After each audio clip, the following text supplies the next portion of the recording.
Hey, Randy Joe here, and this is 1001 Reviews, the series where I plan on reviewing every single album from the 1001 Albums to Listen to Before You Die book. And today we are looking at Simply Red's 1985 album, Picture Book.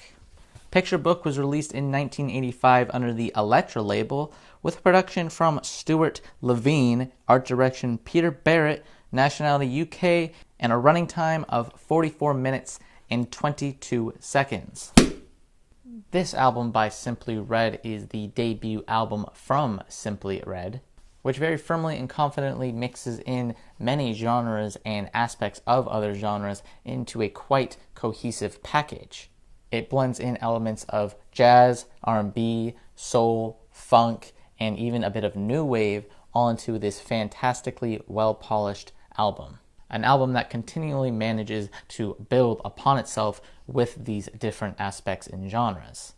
The opening track, Come to My Aid, is just a super infectious and danceable track with a chorus that is, on top of that, one of the best moments of this album, purely on its just fun factor being upscaled here.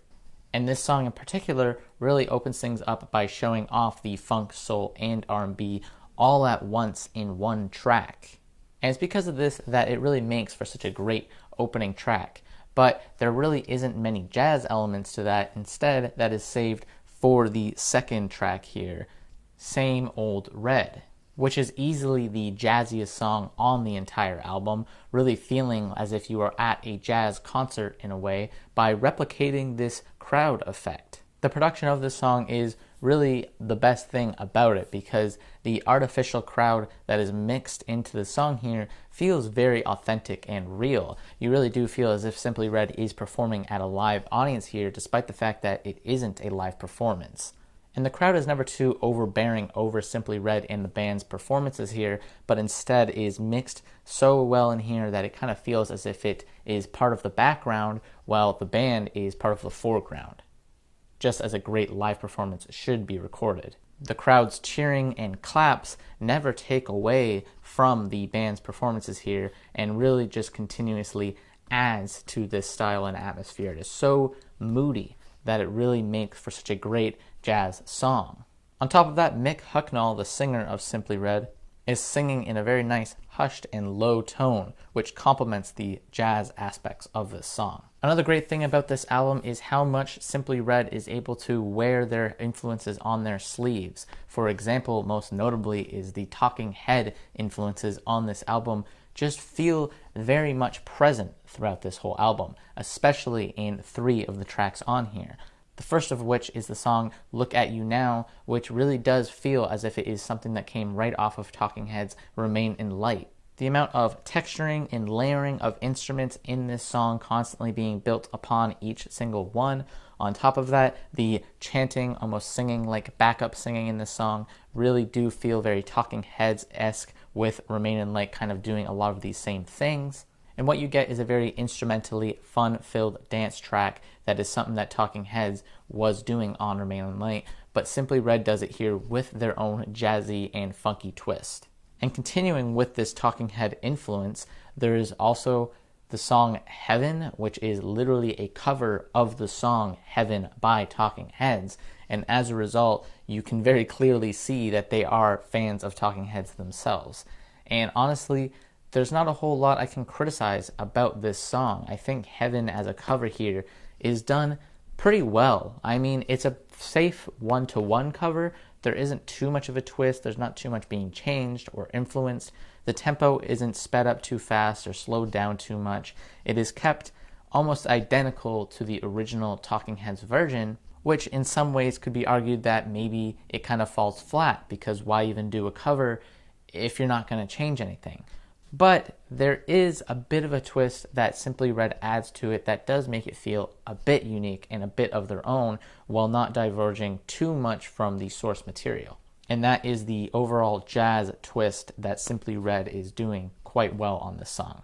So if you enjoy Heaven by Talking Heads and you want a jazzier twist to that, or you want just a slight change to the song, I do think Simply Red puts out a fantastic track here with this cover. Even the song No Direction, again, feels like a very Talking Heads type song, with once more very layered instrumentals that are very textured and just very rich. And on top of that, it is also just a super zany song. It is really all over the place and sort of alien-like, like a lot of Talking Heads kind of music. It's just super groovy, and the drums maintain this very simple instrumental while not being afraid to just sort of go off the rails at any given moment to really leave the listener on their toes. And the very zipping back and forth synths is again very reminiscent of Talking Heads music. And I think Simply Red has at this point shown just their overall fanship towards Talking Heads. And it is very much appreciated, I would say, because I myself am a huge Talking Heads fan. And I think Simply Red manages to honor them rather than disrespect them with the influences here. There's also the hit song off of this album, maybe the most popular song of Simply Red in general, is the song Holding Back the Years, which is a very personal track for Mick Hucknall, who is talking very honestly about his past throughout this song and alluding to the fact that he grew up without a mother who left when he was only 3 and growing up alongside his very strict father. The theme here is very much about the lack of love that Mick felt growing up and the lack of support that he got from a father and a lack of a mother, which ultimately ends up in him having to learn that he doesn't expect love from others, but instead has to find love from within himself and love himself and support himself in many ways. He's accepting the fact that at the end of the day, the only person to push him forward and support him will be himself. He's continually holding back the years and pushing down the past memories he has to sort of push himself forward in life to a brighter and greater future. And it's honestly just a very emotional track for Mick Hucknall, and he puts on this nice emotional performance that really drives home the point of the song.